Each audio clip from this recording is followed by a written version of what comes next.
Good morning. ప్రభువైన యేసుక్రీస్తు వారి పరిశుద్ధ నామములో అందరికీ శుభాలు. ఈరోజు మన అనుదిన ఆత్మీయ ఆహారంగా సామెత గ్రంథం నుండి 10వ అధ్యాయము 23వ వచనాన్ని ధ్యానించుకుందాం. చెడు పనులు చేయుట బుద్ధిహీనునికి ఆటగా ఉన్నది, వివేకికి జ్ఞాన పరిశ్రమ చేయుట అట్టిదే. బుద్ధిహీనునికట చెడు పనులు చేయుటయే ఆటట.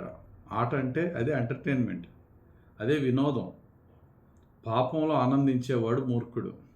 కానీ వివేకి జ్ఞానాన్ని వెతికి జ్ఞానాన్ని అభ్యసించుటలో ఆనందించేవాడు, అదే ఒక ఆటగా తీసుకునేవాడు వివేకి. ఒక వ్యక్తి స్టూడెంట్ అవ్వచ్చు, లేక పెద్దవాడు ఎవరైనా సరే, భవిష్యత్తులో ప్రయోజకుడు అవుతాడు ఇతను అనే దాన్ని ఎలా చెప్పొచ్చు అంటే, వెరీ సింపుల్ టెస్ట్. నీకు ఖాళీగా ఉన్నప్పుడు సరదాగా నువ్వేం చేస్తావు అని అన్నాం అనుకోండి, మన హాబీస్, మన ఎంటర్టైన్మెంట్స్ బట్టే మన భవిష్యత్తు ఆధారపడి ఉంటుంది. ఎందుకంటే మన ఎంటర్టైన్మెంట్ మన యొక్క జీవితంలో చాలా ఎక్కువ టైంని తీసేసుకుంటుంది. టీవీ చూడడం సరదాగా, లేక సెల్ ఫోన్లో రీల్స్ చూడడం, వీడియోస్ చూడడం, వీడియో గేమ్స్ ఆడడం నాకు ఇంట్రెస్ట్ అన్నాడు అనుకోండి, ఆ వ్యక్తి జీవితంలో అభివృద్ధికి వెళ్ళడం కష్టం. ఎక్కడ వేసిన గొంగలు అక్కడే ఉండడము, ఉన్నట్టుగా అక్కడే ఉండిపోవడము, లేక వెనక్కి బ్యాక్ స్లైడ్ అయిపోవడము ఉంటుంది.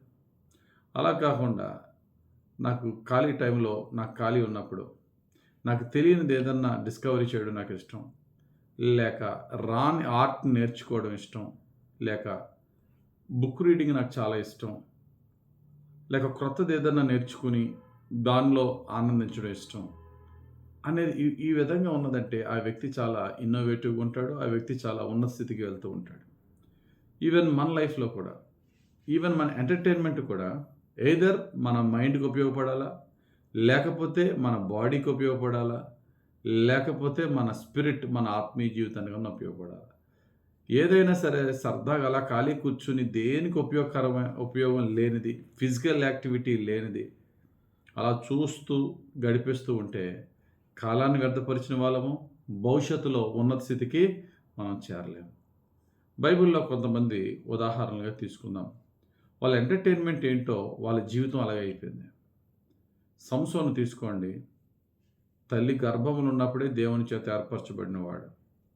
పెద్ద అయిన తర్వాత గొప్ప అభిషక్తుడు, మహాబలవంతుడు. కానీ ఆయన యొక్క ఎంటర్టైన్మెంట్ ఏంటంటే అందమైన అమ్మాయిని ప్రేమించడం, ఆ అమ్మాయితో చాలా టైం స్పెండ్ చేసి వేస్ట్ చేయడం, చివరికి మరలా గొడవ అయ్యి ఆ అమ్మాయి దొరకకపోయినప్పుడు మరలా ఇంకొక అందమైన అమ్మాయి దగ్గరికి వెళ్ళడం. ఆమె దుర్మార్గురాలైనప్పటికీ కూడా దెలీలా ఘోరాతి ఘోరంగా ఇతన్ని చంపడానికి చూసినా అది తెలిసి కూడా ఆమెతో పాపం చేయడానికి ఇష్టపడడం. చివరికి చాలా ఘోరమైన స్థితికి దిగజారిపోయాడు సంసోను ఆమె ద్వారా. చూడండి ఎంత గొప్ప అభిషక్తుడు. అతడికి ఉన్న ఆ యొక్క వరల్డ్లీ ఎంటర్టైన్మెంట్, ఇందాక చదవబడిన వాక్యంలో మూర్ఖుడట చెడు పనులు చేయుట బుద్ధిహీనుడట ఆటగా ఎంచుకుంటాడు. సంసోను ఆట ఆడుకున్నాడు, చివరికి ఆమె ఆట ఆడుకుంది సంసోని. తప్పుపోయిన కుమారుడు కథలో తండ్రి ఆస్తిని తీసుకుని వెళ్ళి వరల్డ్లీ ఎంటర్టైన్మెంట్తో గడిపాడు, సర్వనాశనం అయిపోయాడు తప్పుపోయిన కుమారుడు. అలా కాకుండా అదే బైబిల్ గ్రంథంలో మరికొంతమంది యవనస్తులు ఉన్నారు. వారి ఎంటర్టైన్మెంట్ ఏంటి? ఉదాహరణకు యోసేపుని తీసుకోండి. యోసేపు 10 మంది అన్నయ్యలు కూడా లోకానుసారమైనటువంటి ఎంటర్టైన్మెంట్తో, లోకానుసారమైన వినోదాలతో గడిపితే యోసేపు తన అన్నయ్యలతో కలవలేదు చిన్నప్పుడే. దైవికంగాను నీతి యథార్థతలనే ఒక చక్కటి వినోదముగా తన తీసుకున్నాడు.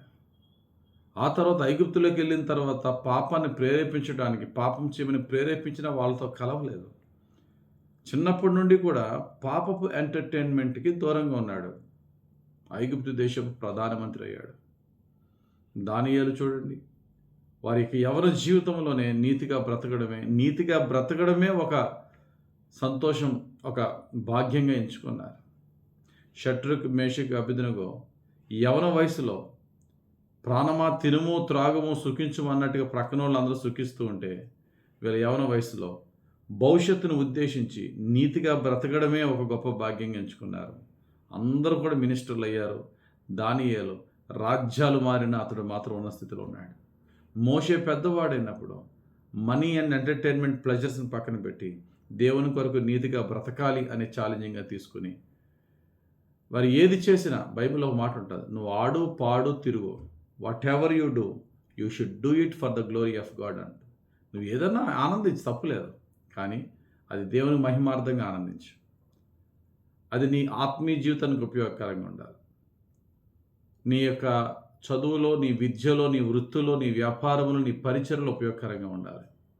కనీసం నీ శరీరానికి ఉపయోగకరంగా ఉండాలి. అంతేగాని వ్యర్థమైన ఎంటర్టైన్మెంట్తో టైంని వ్యర్థపరిస్తే మనం బుద్ధిహీనులుగా పాపంతో ఆడుకుంటాం, తర్వాత పాపమే మనల్ని ఆడుకుంటుంది. కానీ వివేకి జ్ఞానాభ్యాసంతో అతడు ఆనందిస్తాడు. అప్పుడు అతను వర్షిప్ అవుతుంది. అతడు ఎంత శిఖరాల కన్నా, ఎంత ఉన్నతమైన హైట్స్ కన్నా రీచ్ అవుతాడు.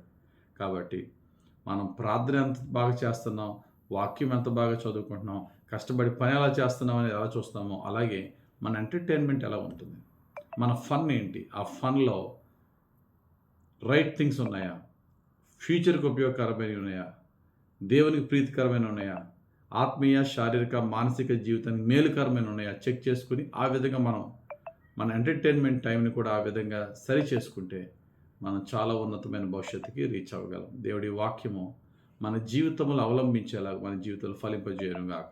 ఆమేన్. పరిశుద్ధుడా, ప్రేమ కలిగిన తండ్రి, ఉదయకాల సమయించిన వాక్యం మా ఆత్మీయ జీవితాలు మేలుకొల్పి అపవిత్రమైనటువంటి పాపపు ఎంటర్టైన్మెంట్, పాపపు వినోదాన్ని మేము విడిచిపెట్టి పరిశుద్ధమైన వినోదంతో, పరిశుద్ధమైనటువంటి టైంపాస్తో, పరిశుద్ధమైన వాటితో, ఏవి ఖ్యాతికరమైనవి, ఏవి రమ్యమైనవో, ఏవి పరిశుద్ధమో వాటిని అభ్యసించి వాటిని పొందుకొని వాటి ఫలం పొందుకునే భాగ్యం మాకు దయచేయమని, మా భవిష్యత్తుని మీరే సరిచేసి అయ్యా, మా భవిష్యత్తు నిమిత్తం మా ప్రస్తుతాన్ని సరైన విధంగా నడిపించమని యేసయ్య పరిశుద్ధ నామములో, యేసయ్య నామములో ప్రార్థించి వేడుకొంచున్నాం తండ్రి. ఆమేన్. తండ్రి యొక్కయు, కుమారుని యొక్కయు, పరిశుద్ధాత్మ దేవుని అభిషేకం మనపై హెచ్చుగా దిగివచ్చి యేసయ్య మార్గంలో మనల్ని నడిపించును గాక. Amen. God bless you. Have very blessed day.